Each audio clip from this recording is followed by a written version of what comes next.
प्रिय भक्तगणों, जय माता दी। आइए सुनते हैं श्री दुर्गा सप्तशती के तीसरे अध्याय की कथा। श्री मार्कंडेय जी बोले, दैत्यों की सेना को इस प्रकार तहस नहस होते देख महादैत्य सेनापति चेक्षुर क्रोध में भरकर अंबिका देवी से युद्ध करने के लिए आगे बढ़ा। वह असुर रणभूमि में देवी के ऊपर इस प्रकार बाणों की वर्षा करने लगा जैसे बादल मेरुगिरी के शिखर पर पानी की धारा बरसा रहा हो। तब देवी ने अपने बाणों से उसके बाण समूह को अनायास ही काटकर उसके घोड़ों और सारथी को भी मार डाला। साथ ही उसके धनुष तथा अत्यंत ऊंची ध्वजा को भी तत्काल काट गिराया। धनुष कट जाने पर उसके अंगों को अपने बाणों से बीन डाला। धनुष, रथ, घोड़े और सारथी के नष्ट हो जाने पर वह असुर ढाल और तलवार लेकर देवी की ओर दौड़ा। उसने तीखी धार वाली तलवार से सिंह के मस्तक पर चोट करके देवी की बाईं भुजा में बड़े वेग से प्रहार किया। राजन, देवी की भुजा पर पहुंचते ही वह तलवार टूट गई। फिर तो क्रोध से लाल आंखें करके उस राक्षस ने शूल हाथ में लिया और उसे उस महादैत्य ने भगवती भद्रकाली के ऊपर चलाया। वह शूल आकाश से गिरते हुए सूर्य मंडल की भांति अपने तेज से प्रज्वलित हो उठा। उस शूल को अपनी ओर आते देख देवी ने भी शूल से प्रहार किया। उससे राक्षस के शूल के सैकड़ों टुकड़े हो गए। साथ ही महादैत्य चक्षुर की भी धज्जियां उड़ गईं। वह प्राणों से हाथ धो बैठा। महिषासुर के सेनापति उस महापराक्रमी चक्षुर के मारे जाने पर देवताओं को पीड़ा देने वाला राक्षस चामर हाथी पर चढ़कर आया। उसने भी देवी के ऊपर शक्ति का प्रहार किया, किंतु जगदम्बा ने उसे अपने हुंकार से ही आहत एवं निष्प्रभ करके तत्काल पृथ्वी पर डाल दिया। शक्ति को टूटकर गिरी हुई देख चामर को बड़ा क्रोध हुआ। अब उसने शूल चला, किंतु देवी ने उसे भी बाणों द्वारा काट डाला। इतने में ही देवी का सिंह उछलकर हाथी के मस्तक पर चढ़ गया और उस दैत्य के साथ बाहु युद्ध करने लगा। वे दोनों लड़ते लड़ते हाथी से उतरकर पृथ्वी पर आ गए और अत्यंत क्रोध से भरकर एक दूसरे पर बड़े भयंकर प्रहार करते हुए लड़ने लगे।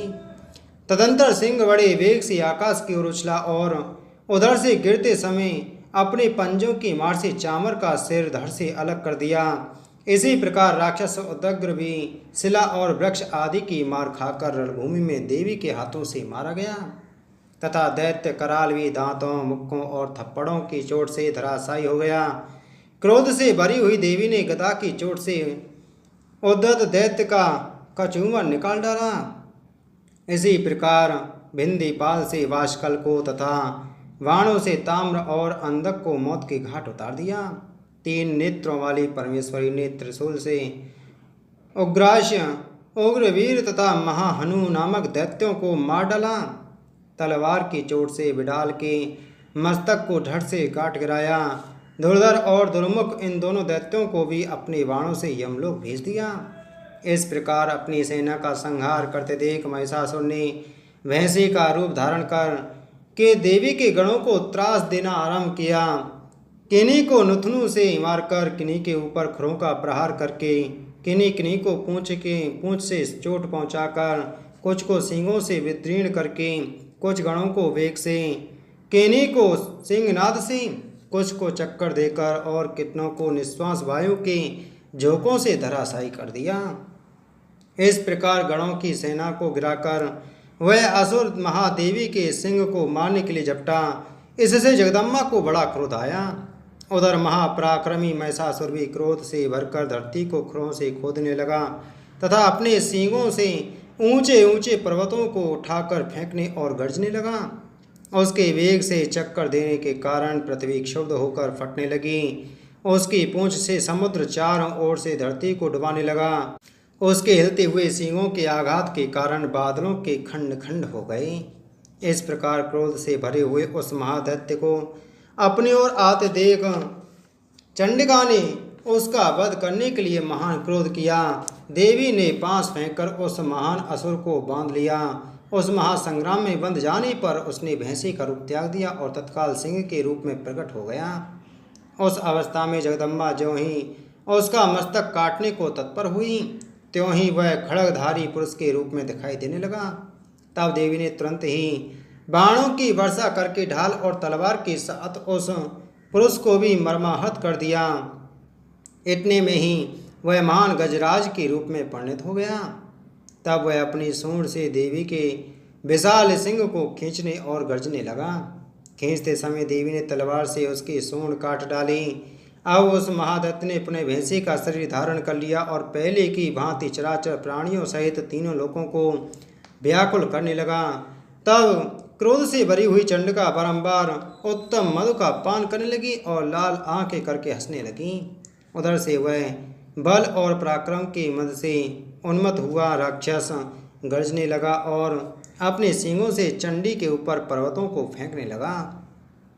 उसी समय देवी अपने बाणों के संगों से उसके फेंके हुए पर्वतों को चूर्ण करती हुई बोली। बोलते समय उनका मुख मधु के मद से लाल हो रहा था और बाणी लड़खड़ा रही थी।